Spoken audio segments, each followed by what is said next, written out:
Good morning, class 11s. So, in this video, we begin the fourth chapter of your first book. So, in this chapter, the title of this chapter is Culture and Socialization.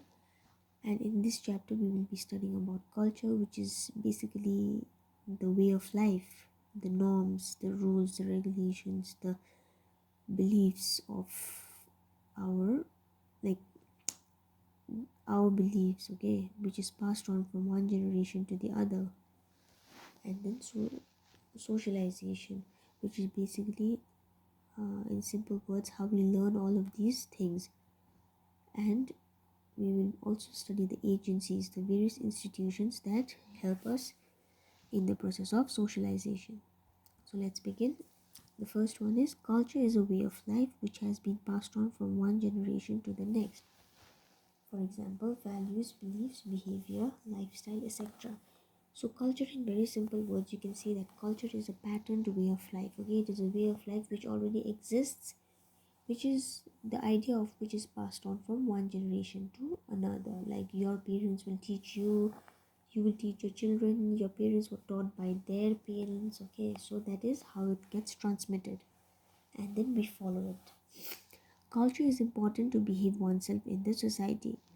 In order to be a civilized member of a society, it is necessary that we follow the cultural norms, the cultural values. Otherwise, we will be a deviant member of the society. Culture develops through social interaction with family members, friends in the society. So, we do not learn culture just like that. It is passed on from generation to generation, and in the process of our interaction with people we live with and people we are surrounded with, we learn different aspects of culture. Culture keeps changing and evolving. So various aspects of culture, it gets faded away due to modernization, and many new aspects of culture gets added. So that is how culture keeps changing and evolving.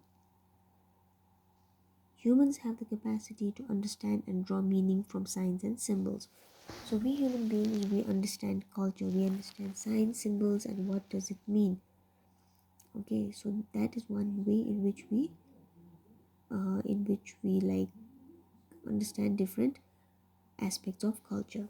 There are various natural settings like mountains, plains, forest, islands, river valleys, desert, and every social setting has their own unique culture and ways of life.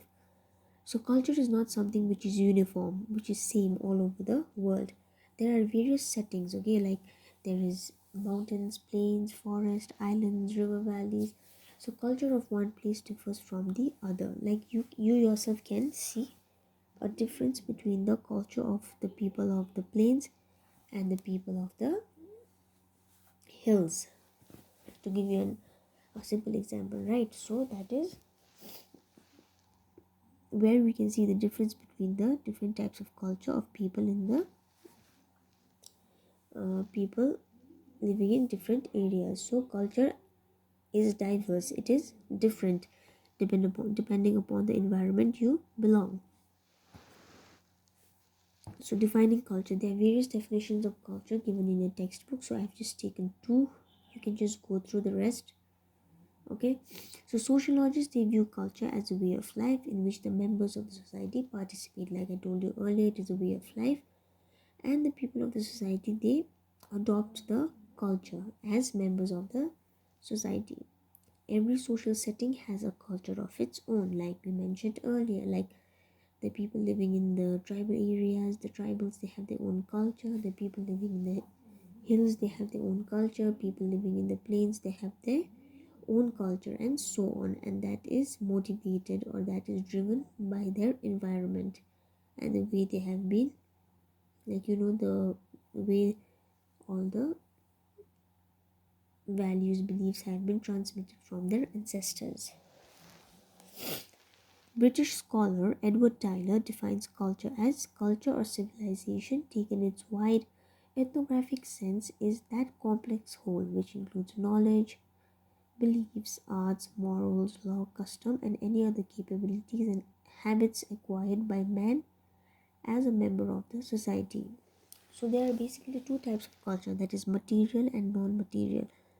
Material are all of these things, that knowledge, art, morals, law, customs, and like you will study about this, okay, material and non-material culture. So this man Tyler, he basically focuses on the non-material aspect of culture. So he says that it is like, you know, culture is that complex whole. It is this space where there are there is knowledge, beliefs, morals, law, customs, which people acquire as member of the society.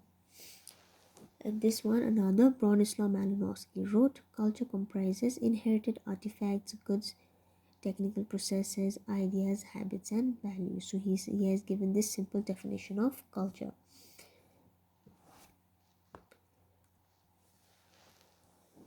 Dimensions of culture. There are three dimensions of culture which is given in a textbook.